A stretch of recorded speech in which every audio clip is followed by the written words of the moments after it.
কই লাইট দিমু। হ্যাঁ লাইট দিলে তো ভালো হয়। হ্যাঁ হ্যাঁ, হলে সবাই দেয়া যায়। ও অস্থির, সুন্দর প্রসেস।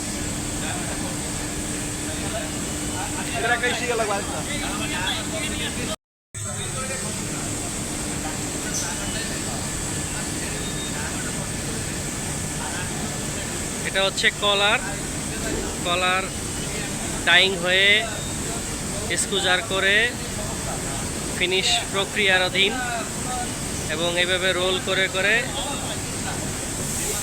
ডেলিভারি হবে। আমাদের দুই ওস্তাদ তারা ডেলিভারির জন্য প্রস্তুতি নিতেছেন। এইখানে হচ্ছে সুন্দর করে রাখা হয়েছে, এখান থেকে ডেলিভারি যাবে সুন্দর করে। এগুলো হচ্ছে কলার, যেগুলো আমরা গায়ে গেঞ্জিতে ব্যবহার করি। এগুলো সেই বিভিন্ন কালারের বডির সঙ্গে মিল করে কলারেরও মিল হয়। হ্যাঁ দেখেন, এটা হচ্ছে পিঙ্ক কালার, আর এটা হচ্ছে ব্লু বা